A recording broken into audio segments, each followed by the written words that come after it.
some beginner techniques for starting a journey based on Luciferianism? As I've been saying today, the beginning techniques is to begin to establish writing a journal. Magus that I knew years before I was a Luciferian described that as, Gnostic conversation with your holy guardian angel, that part of that stepping out of consciousness and speaking to your higher self had to do with writing in a journal. And also taking the time to meditate. There's several good books on beginning meditation. One of my favorite used to be from the Michael Ford book, Beginning Luciferian Magic. Then he put a new, book kind of like that out called Apotheosis. There is a book about meditation that I read when I was very, very new. And I want to say to everyone that I am not a Buddhist. I don't ascribe to Buddhist philosophy and superstitions, but my path began with Buddhist techniques. And I would suggest the techniques written in a book called The Tibetan Book of Living and Dying. That's another good one for beginners, is to learn how to, astral project with the body of light and the body of darkness, and how to, breathe correctly and look down the nose and hold yourself into a state and get into that state of meditation. But one of the best, I would also, in the new Grade Zero book, which was updated in 2015, that's available on the Luciferian Research Society, there are techniques for Ahrimanic yoga. That is a little bit more advanced. But if you have never, ever, ever practiced meditation, I would suggest attaining from Luciferian Apotheca, beginning Luciferian magic, and just a mind quieting approach to breathing slowly and slowing down and letting go of those thoughts. That, that chattering mind that's going on all the time, and just try to get into that state for 5 or 10 minutes a day, The next would be to, begin to study some literature about Luciferian rites. Those books are available on Luciferian Apotheca. Some of my favorite books written about that were also written by Thomas Carlson. I would also say, if you want to compare right and left-hand path, you could study a little bit of Thelema, like what was his name that wrote Living Thelema? I can't remember the name of that writer. That was, for beginners to begin to practice, middle pillar exercises. Left-hand path practices will not do it the same way as Thelemic practices will. But another great suggestion I would make is to get a hold of the Bible of the Adversary by Michael Ford.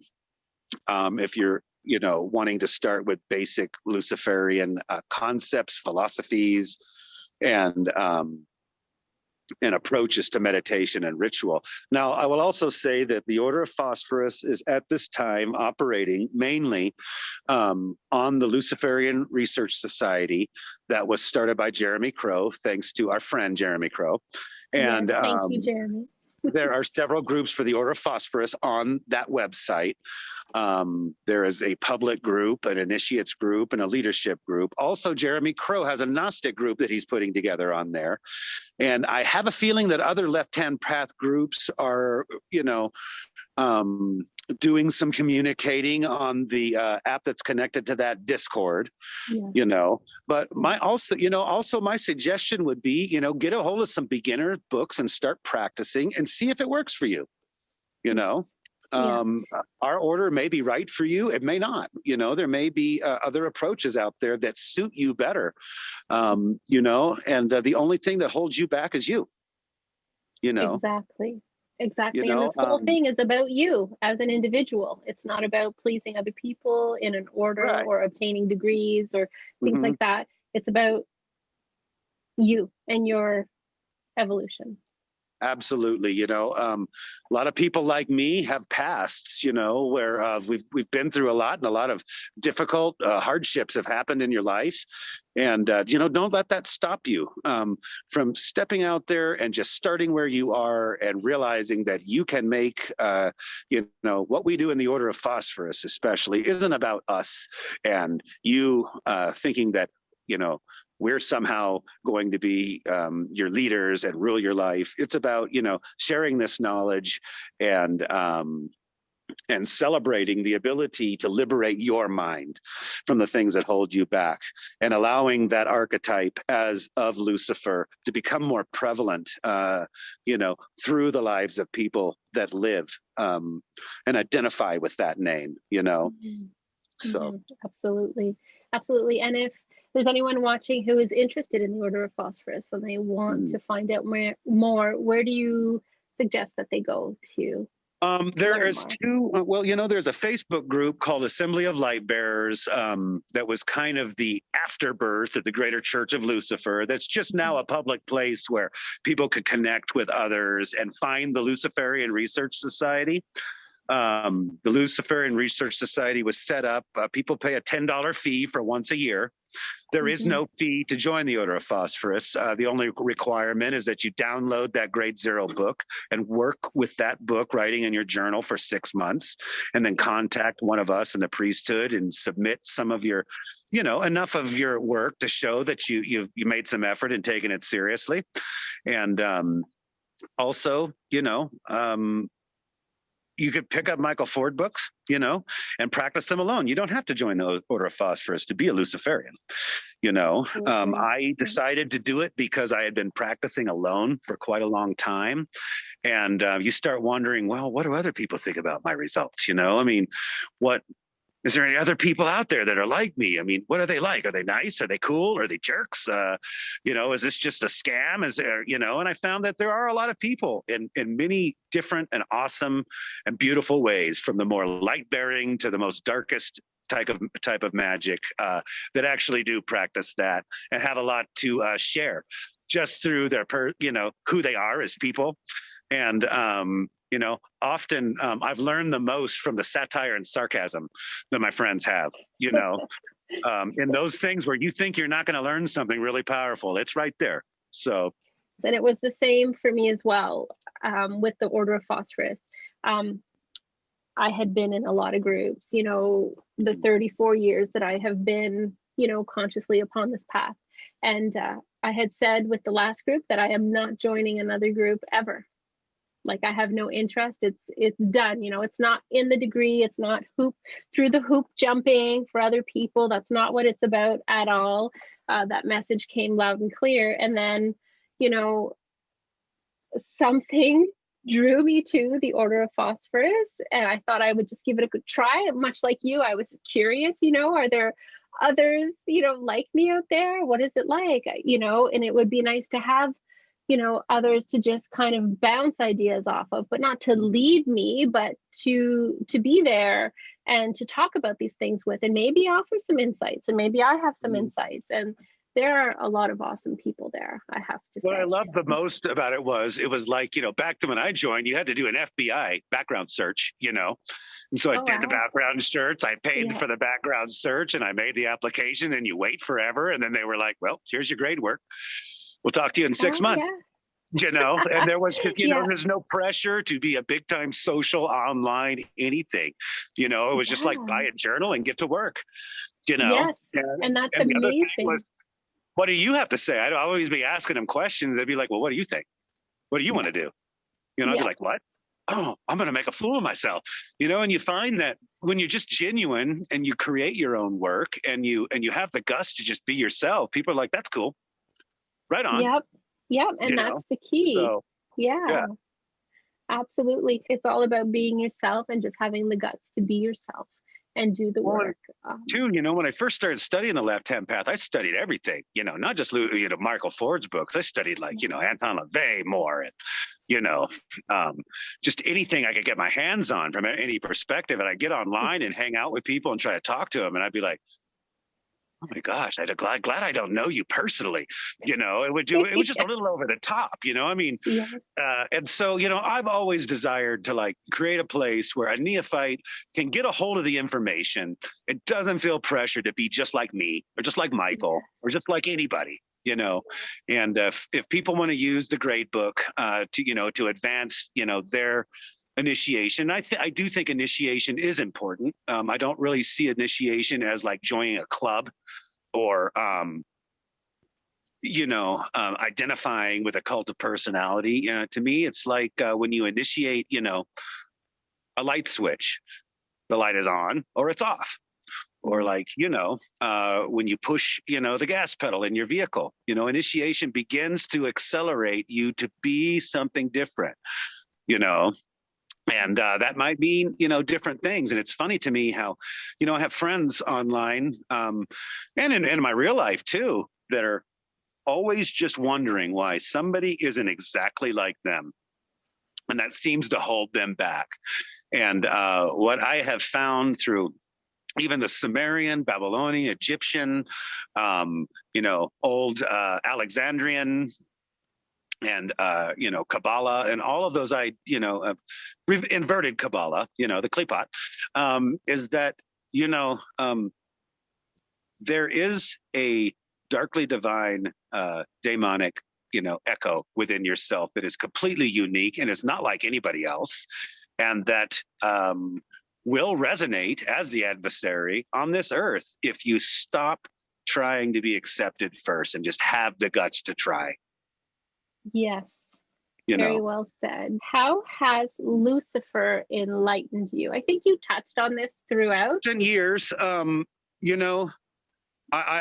would attribute to that archetype making connections with the serpent energy within yourself through Ahrimanic and yoga and Kundalini yoga. And, I don't only study the Order of Phosphorus, there's other orders. I study their literature as well. And to begin to awaken that dark black light gnosis of, the serpent within the self. We are, I recently heard an interview you did with someone, I do believe it was Thomas Leroy from Sect of the Horn God about, well, is it real? Yes and no. Does it really happen? Well, yes and no. Yeah. And I was talking with Michael not too long ago, about a month ago, about adepthood and, how to communicate and explain that to people. And there's just no way to completely articulate that until a person starts practicing and trying to understand that, the forbiddenness of the serpent has to do with our human nature being divine, whether you believe that to be a spiritual thing or not.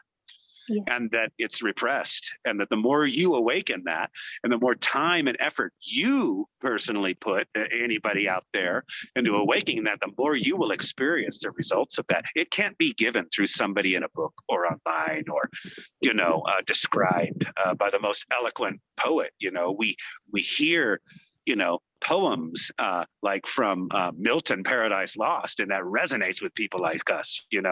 Yes, this individual, this archetype is actually a hero. I've known this since I was a child. Yeah. For a person to awaken that reality and bring it into their lives, inverted magic means a lifestyle that's completely inverted from monotheistic philosophy.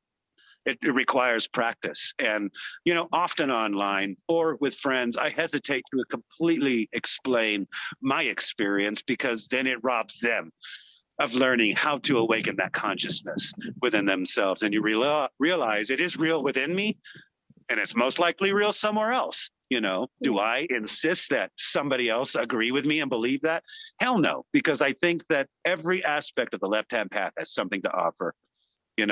From the most atheistic approach to the most, draconian, darkest ancient approach towards, I still to this day, after working with Dragon of the Two Flames, will dig a pit, burn a fire until it burns out, and attempt to conjure those voices in the smoke, and speak with that. if I wasted time on worrying as to whether or not what I experience is real or not, then nothing would happen. Exactly. And if You it's know, real to you it's real to and me. you can validate those results, that's what matters. It's Yeah. not Do I need anybody else to agree with that or experience it with me? Or, you know, no, I don't. It's going to be the same experience no matter what anyone else says about it, you know? Exactly. So, you know when it's real, you know when it's, you know, done something for you, you had that initiatory experience. Other people's approval is not required. And that's the beauty of it. Are Lucifer and Satan different? Who is Baphomet? I'm a baby witch wanting to connect with Lucifer. How do you pray and how do you practice? Is he evil? Okay, well, as a Luciferian, I'll tell you my view. Some differ a bit from here to there. Specifically, Lucifer and Satan are not the same etymological name, not the same archetype. Satan is more of a creation, in my opinion, of the Catholic Church and of Dante's Inferno, our modern view. And Lucifer has more to do with Greco-Roman aspects of, you know, the human becoming, arising as a demigod, you know, to become divine. I tend to think through my studies that the Luciferian ideal tends to originate more from the feminine aspects of Greco-Roman myth. But at the same time, in our tradition, you know, older Gathic Kabbalah and, you know, Christian myths, you know, are kind of wrapped in there. And I think it gives the initiate the excitement of spiritually rebelling. And I think symbolically, every name associated with the serpent, Ahriman, does have a voice, you know. So would I suggest you pray to Satan and Lucifer? I have never done that. Every ritual that I've ever done, be it the high draconian rituals, has been with an understanding that it's a metaphysical connection to the serpent and the predatory nature within. In our order, desire drives the daemon, and thus we find our you know, our darker will within that. So I have never absolutely prayed to or worshipped or bowed down to the ideal of Shaitan, Lucifer or Satan, but I also vehemently feel that the darker energy of those archetypes is something I build an alliance with. You know, at times it feels that they're real. At times it feels that, you know, I'm the only thing that's real. You know, I've never, ever, ever on purpose invested time into questioning that, because I came out of a pretty, you know, I grew up in a religious cult when I was young, and you had to believe this and you had to believe that, you know, and so I've never let anybody else tell me what I have to believe and what I don't have to believe. You know, I've just followed my instinct and followed my desire, you know. But to answer that question a little bit better, I would suggest anyone wanting to learn about how to use Luciferian magic to study the book by Peter Carroll called Liber Null, and the comments in there about the alphabet of desire, and beginning to deify and sacralize, you know, your predatory desire within, and understand that that is the, you know, gnosis for me anyways of the adversary that is a part of my magical path. Absolutely. Pray to, worship to, fall down. I mean, I know some people in the darker paths that actually say prayers, you know, and that's more of, you know, the investment of belief, understanding that within your own behavior, you're going to find the result in your behavior. It's not going to come as a pie in the sky, you know. And also understanding the energy of Belial, that, you know, you're building your concept of yourself as to be the only God that exists. You know, that isn't to say I'm going to go online and tell everybody that, you know, I'm the bee's knees, and I'm the only Luciferian God that exists. And screw all you guys, you better listen to me. Nobody else has anything to say. I mean, Yeah. that would tie back into, the balance and keeping our view of ourselves, in correlation with what we can actually do and what we can actually achieve, Mm-hmm. So. Absolutely. Then who is Baphomet is another part of the question. For me personally, Baphomet would represent you, the Luciferian. Yes. The combination of Samael and Lilith into the consciousness and the understanding that, you're developing your consciousness into an ideal of the mixture of male and female deity. You've awakened the Kundalini as represented by the Carduceus there, and that as the horns are rising above, you are awakening your magical current within yourself. You're awakening your divine consciousness. Gatherings and discussions like this, I remember how afraid I was when I was new at this. Just what is my family going to think? What is my work? Do I have to tell everybody, or how do I have to really be? I mean, this is really what I'm interested in. This is what I want to do. So I mean, that's a labyrinth that each and every new aspirant has to learn how to navigate. And when people like us, even if you're just a regular person like me, not any more important than anyone else or any more intelligent or smarter than anyone else, those are all things that you have to figure out for yourself and realize that you are standing alone as a symbol of the archetype. And that if you really want that black magic that you're so obsessed with to work, begin looking inward and find it there, because that's where it lies. Exactly. You come in alone, you do the journey alone, whether you choose to delude yourself, Mm-hmm. that you're not alone, or that, Mm-hmm. it's more valid because other people approve of your path or whatever. Ultimately, it is just you, and you are alone. Is he evil? That is another part of the question. One of the things that we address as Luciferians is this ideal of good and evil and dualism. There is one truth and there is one path and there is one, to actually follow the left-hand path is to destroy belief in duality. Are there things that are absolutely beneficial for me? Yes. Are there things that are not beneficial for me? No. Do I believe that there is absolute ultimate good and evil? No, I don't believe in that anymore. I don't live my life that way. Darkness itself is no more evil than, say, a shark within the depths of the ocean that must eat another animal to survive. Nature itself is benign to good and evil. Those are human concepts and parts of our ego, as we were discussing earlier, that really hold no basis in reality other than the false, consciousness that our society sets up for us to all feel safe within. Yes. So absolutely. The entire point of meditation and ritual is to destroy and to that concept of duality. That's not to say that we go and do whatever we want to other people and to animals and to nature and say that, well, there is no good and evil, and some people may want to do that. And, if that's your desire, then good luck to you, but honestly, my personal perspective is that if I want to operate from a place of power, then that aspect, that darker side of my nature is the predatory side of my nature that arises when it's needed. It doesn't define the totality of who I am. Exactly. And we all have those aspects within ourselves, whether we choose to acknowledge them or not.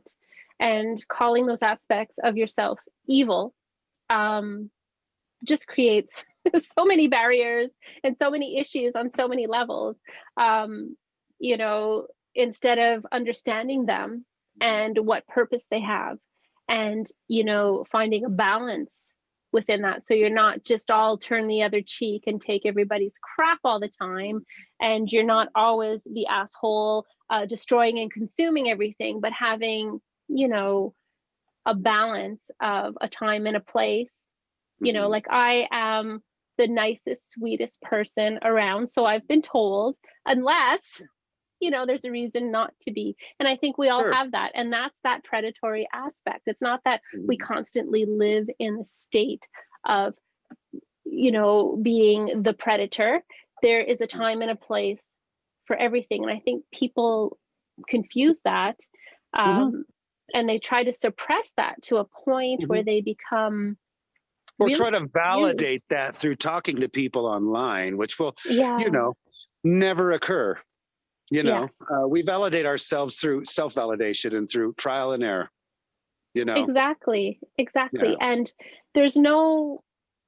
I don't think that we really see life and experiences in that way where there's good and evil, because such things do not exist, as you were saying. Yes. And within our consciousness, what's evil to my neighbor may be fine to me, and what's good to my neighbor may be an anathema to me, And so that's not to say that we don't have personal taste and, I was talking to a friend today and he's just like, I just don't agree with that, And so, I mean, does it mean that it has to be false to me? No, it doesn't, Exactly. And I would suggest to anyone to pick up a book. One of the books that's affected in some of the most crazy, artistic, powerful ways is a book called The Pocket Austin Osman Spare.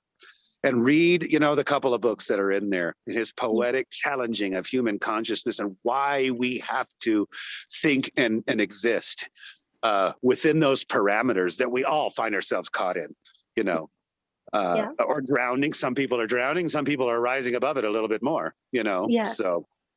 Absolutely. And, way back in the day when I was involved with Wicca, I liked the way Alexander's put it in his book. I think it was the Alexander's Lectures. And he was asked to define evil. And the way he defined it was anything that is not good for him, that is toxic to him and his evolution, that is what he perceived as evil. And, I'm on that school of thought. I mean, all of us in the dark path, there are sinister things that we appreciate and love, Does that mean that we're evil to our families and the people that we work with in that monotheistic sense? I don't really think so, and I leave the individual to find what is evil and what is not evil for themselves and have some guts to step beyond good and evil and beyond the ideal of God and the ideal that we're somehow in a fishbowl being watched by, some extraterrestrial being that's going to punish us or bless us if we do, and look at life from that perspective that the gods look from. And I will also say that one of my favorite authors that influenced my path, one of the most, was Don Webb. He's got several publications out there. He was a former and pessimist of the Temple of Set. Some of his books about Typhonian magic and simple, he wrote one about the left-hand path that the title is escaping me now, that I need to go pick up and read again.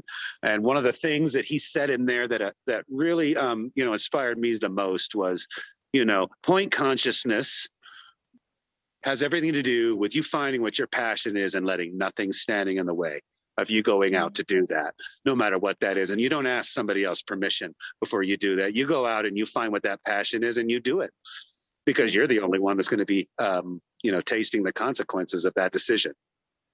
Absolutely. So, good, evil. I mean, to me, I've always had a thrill of liking that which is taboo and that which is not normal and that which is unnatural for humans to practice and to become. Is that evil to another person? Probably. Who cares? Do what you want to do. Yes, I agree. And I think maybe the person asking this question was approaching it from perhaps a Christian lens. Sure, which, I understand that. What is, like those of us that have dared to step past that line in the sand and experience these things for ourselves, we understand that on a whole different level. But someone who's still in that fear-based mentality, wondering, is that evil? the things that they are thinking that are evil, that is going to happen, or what's awaiting them if they cross that line in the sand. No, it is absolutely not that. What they've been taught, what they've been told is false. Okay, they've been lied to. I was drawn to Satan from a very young age, and I was raised very Catholic, so it was a battle for me for a very long time. And some could say it was just different aspects of myself reaching out to me in the form of Satan. Some people could say it's actually was Satan. But the only thing that I had ever been encouraged to do from these so-called darker forces was to be true to myself, and, learn for myself, ask the questions, seek the answers. I wasn't told to believe anything in blind faith. I wasn't taught to fear myself or fear my urges or fear, my desires to be a witch and to be different. And the fact that I could see energy around people, I could know what a person is made of. That got me in trouble a lot when I was a little girl, just being able to sense what people were truly about, not the little mask that they project out and pretend to be, but who they truly were. Got me in a lot of hot water, but it saved me, from a lot of things in my life. And reaching out to these other spirits in these places of darkness, I would go into basements of other buildings or hide in the woods and talk to these spirits around me. And, I am of sound mind. It's not one of those things, but I've only ever been encouraged to follow my truth, never to deny it. Whereas on the other end of it, in Christianity and Catholicism, I'm taught to fear everything, and that if I ask questions, even the act of asking questions is evil. Yeah, right. Exactly. Yeah. I would also encourage any young neophyte to understand that the left-hand path will not protect you from self-destructive decisions.